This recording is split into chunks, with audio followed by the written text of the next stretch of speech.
Bertrand Russell. Now there's a philosopher who really dug deep. Not content with just ideas, he jumped right into the thick of things, didn't he? He did indeed. His impact goes way beyond dusty books, that's for sure. And that's what we're diving into today, right? The ideas that still make waves, from hardcore math to, well, let's just say, shaking things up a bit. Russell wasn't one to shy away from a good debate, was he? Whether it was challenging the very foundations of mathematics or taking on established institutions, he really embodies the idea of a public intellectual, using his platform to engage with the pressing issues of his time. Exactly, and that's what makes him so fascinating to explore. He wasn't afraid to ruffle some feathers. But let's get down to it. You sent us some really interesting stuff about his work, so let's unpack one of his biggest contributions, logical atomism. Right, logical atomism. Sounds a bit intimidating, doesn't it? But it's actually quite a simple idea at its core. It does sound a bit like we should be wearing lab coats and goggles. Well, maybe not that complicated. Imagine trying to understand a complex concept like, say, freedom. Now, instead of throwing that word around like a hot potato, Russell would urge us to slow down, break it down. Okay, so instead of just freedom, we're talking about what exactly? Exactly. We get specific. What kinds of freedoms matter most? Freedom from what, precisely? Freedom to do what, specifically?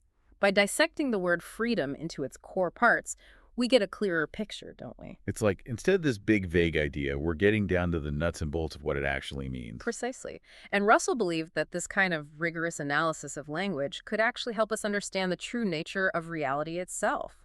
It was his way of challenging the dominant philosophical view of his time, idealism, which saw reality as this kind of interconnected web.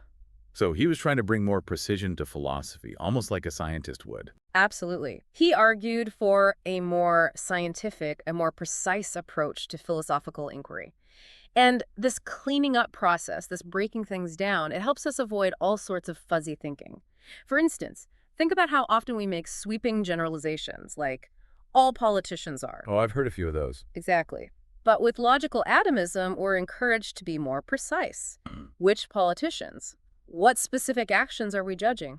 By breaking it down, we avoid those tempting but often misleading. It definitely highlights the hidden complexities within concepts we might think are straightforward. So imagine this. The set of all sets that don't contain themselves. Here's the head scratcher. Does that set, the one we just described, contain itself? It's a real brain bender. If it does, then it shouldn't.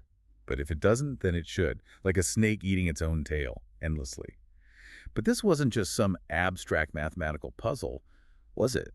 How did this paradox ripple out into the wider world? You're right, it went far beyond a thought experiment. Russell's paradox forced mathematicians to completely re-examine set theory, which is a fundamental building block of modern mathematics.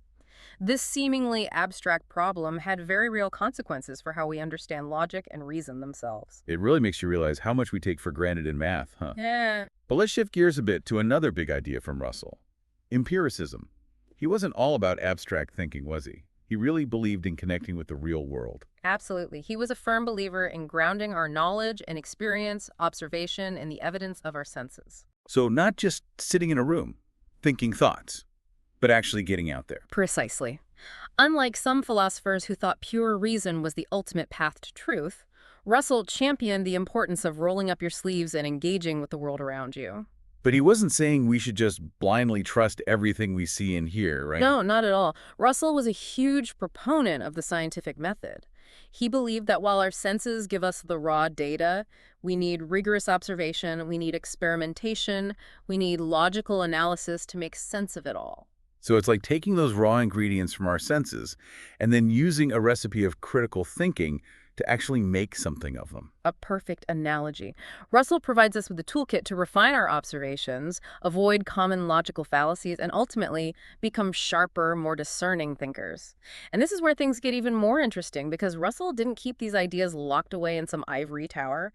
He saw a strong link between clear thinking and creating a better world. He was a public figure, wasn't he? And not one to shy away from a little controversy. Oh, definitely. Especially when it came to his views on religion. His essay, Why I Am Not a Christian, is a prime example. He really dove into his reasoning against the existence of God and critiqued the impact of organized religion, didn't he? both from a moral and societal standpoint. He argued that leaning too heavily on faith could actually hold us back, ethically and socially. And this wasn't just some intellectual exercise for him. He lived his philosophy. You see it in his activism, his pacifism, his dedication to social justice. Exactly. Russell walked the walk.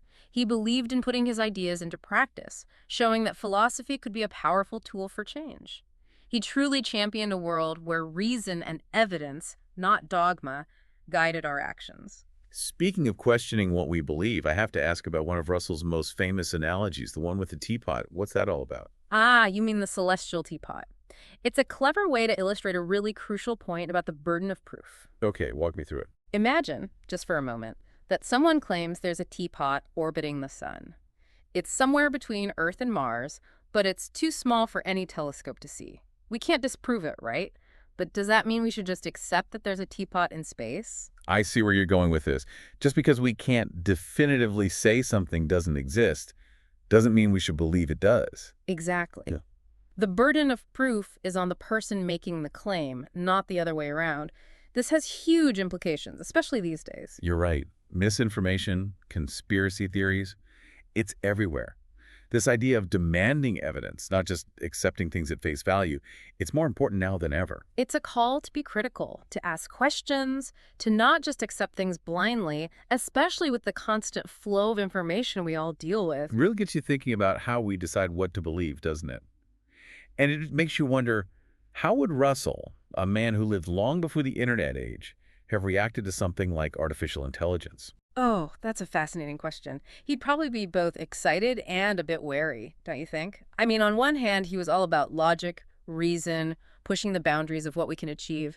AI would definitely pique his curiosity. But knowing his stance on ethics and the potential pitfalls of technology, he wouldn't just embrace it blindly. Definitely not.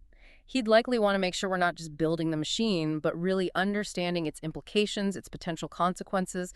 Remember how much emphasis he put on defining our terms precisely?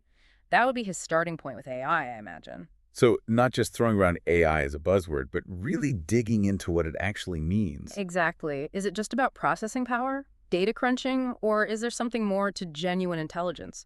And crucially, what ethical frameworks do we need when machines start making decisions that affect us? This isn't science fiction anymore, it's our reality. It's like that teapot analogy coming to life in a way. We can envision all sorts of possibilities, both positive and potentially scary, with AI. But how do we make sure it's serving humanity, not the other way around? You hit the nail on the head. Russell would be urging us to keep those ethical considerations front and center. He was always cautious about unchecked technological advancement.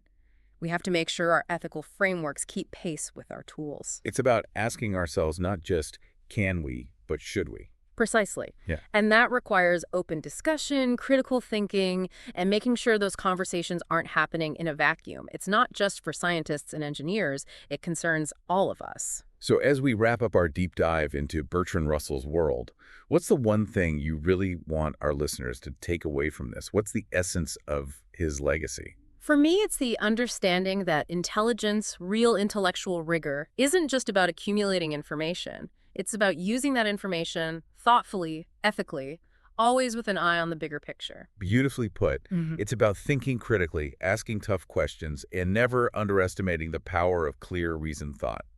And on that note, this has been The Deep Dive. Thanks for joining us, and we'll see you next time as we continue to explore the ideas that shape our world.